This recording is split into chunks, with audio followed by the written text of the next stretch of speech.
Assalamualaikum warahmatullahi wabarakatuh. Perkenalkan, nama saya Herawati Aistianingrum. Di sini saya akan memaparkan presentasi mengenai PT Unilever Indonesia Tbk. Dimulai dari profil perusahaan, perjalanan usaha perseroan berawal dengan pendirian Levers Zip Fabricant NV pada tanggal 5 Desember 1933. Di tahun 1980, perseroan berganti nama menjadi PT Unilever Indonesia. Pada tanggal 30 Juni 1997, perseroan mengalami perubahan nama menjadi PT Unilever Indonesia Tbk. Bisnis perusahaan dibagi ke dalam dua divisi utama, yaitu Home and Beauty Personal Care and Foods and Refreshment. Saat ini, perseroan berkembang pesat sebagai salah satu perusahaan barang konsumen yang bergerak cepat atau FMCG terkemuka di Indonesia.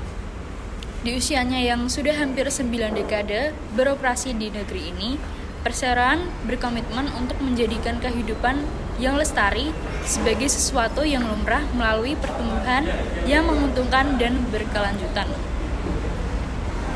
Selanjutnya, misi dari PT Unilever yaitu bekerja untuk menciptakan masa depan yang lebih baik setiap hari, membantu konsumen merasa nyaman, berpenampilan baik, dan lebih menikmati hidup melalui brand dan layanan yang baik bagi mereka dan orang lain.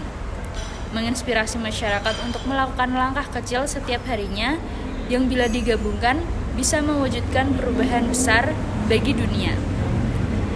Senantiasa mengembangkan cara baru dalam berbisnis yang memungkinkan kami untuk terus bertumbuh seraya mengurangi dampak terhadap lingkungan.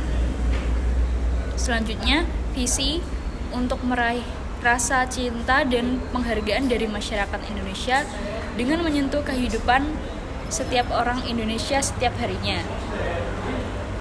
Selanjutnya, keyakinan merek yang memiliki tujuan mulia akan bertumbuh, perusahaan yang memiliki tujuan mulia akan bertahan, dan individu dengan tujuan mulia akan maju.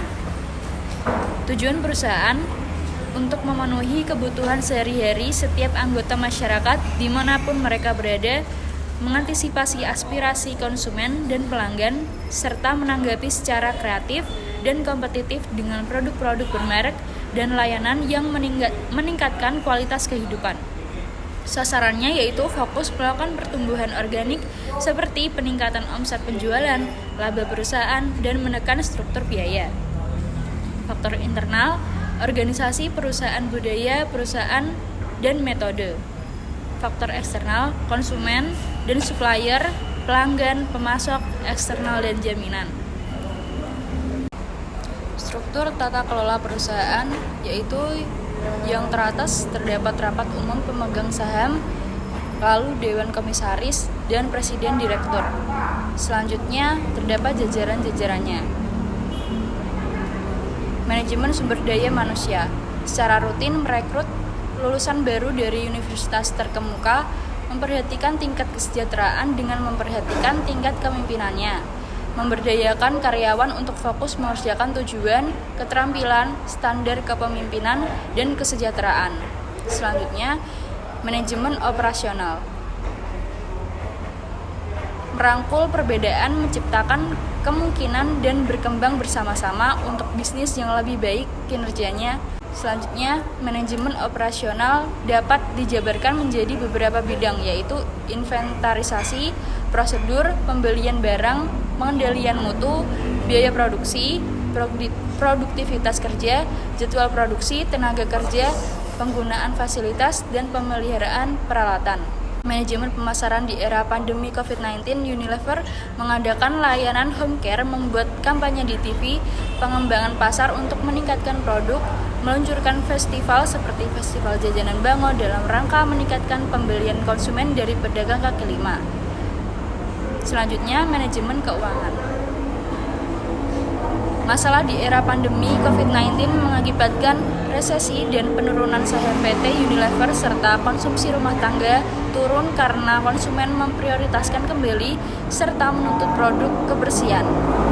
Solusinya, merespon dengan cepat kebutuhan higienis konsumen dengan inovasi yang sesuai, secara konsisten menginformasikan konsumen tentang gaya hidup higienis dan sehat melalui TV, toko, dan digital, menyediakan produk berbiaya rendah bagi konsumen.